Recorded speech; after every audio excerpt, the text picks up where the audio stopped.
Hello दोस्तों, Simra voice में आपका स्वागत है।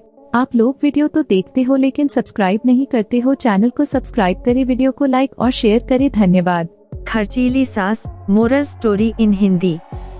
एक बार की बात है, सीमा नाम की एक महिला थी। उसकी एक सास थी जिसका नाम रमा था, जो कि बहुत खर्चीली थी।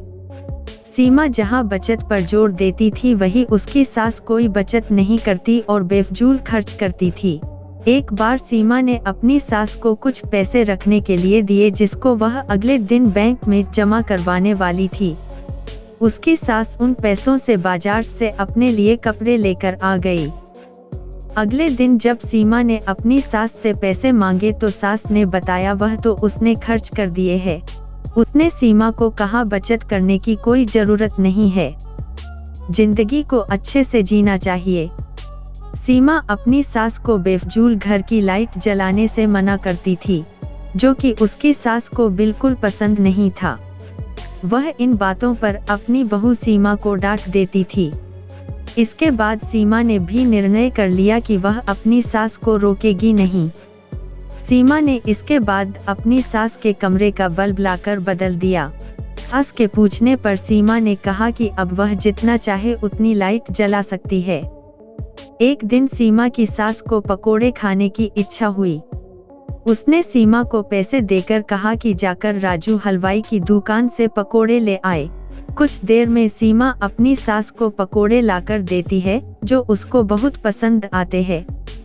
इसी तरह दिन बीते जा रहे थे और सीमा ने अपनी सास को फिजूल खर्ची पर टोकना बंद कर दिया था। एक दिन सीमा की सास बीमार हो गई।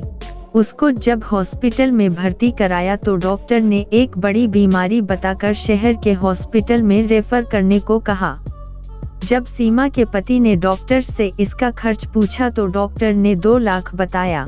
यह सुनकर सीमा का पति और उसकी सास बहुत दुखी हो गए कि इतने पैसे हम कहां से लाएंगे। लेकिन सीमा ने डॉक्टर को अपनी सास को शहर के डॉक्टर को रेफर करने को कहा, जिससे उसके पति और सास हैरान हो गए। सीमा ने बताया कि यह पैसे उसने घर खर्च में से बचत करके जोड़े हैं। इसके बाद कुछ दिनों बाद सीमा की सास शहर में से अपना इलाज कराकर आ गई। अब वह पूरी तरह से स्वस्थ थी। उसने आकर सीमा से पूछा कि तूने इतने पैसे कैसे जोड़े, मैं तो तुझे बचत करते समय हमेशा मना करती थी। सीमा ने बताया कि मैंने सारे घर में कम बिजली प्रयोग करने वाले बल्ब लगाए और जब भी आप मुझे बाहर से पकोड़े लाने को कहती थी तो मैं घर पर ही आपको पकोड़े बनाकर खिलाती थी। उसने सीमा की बहुत तारीफ की और खुद भी आगे से पैसे बचाने का निर्णय लिया। सीख: इस कहानी से हमें यह सीख मिलती है कि हमें फिजूल खर्ची से बचकर पैसे का सही इस्तेमाल करना चाहिए। अगर आपको यह कहानी अच्छी लगी हो तो हमारे चैनल को सब्सक्राइब करें, वीडियो को लाइक और शेयर करें, कमेंट्स करें और डिस्क्रिप्शन में लिंक है, हमें इंस्टाग्राम पर फॉलो करें।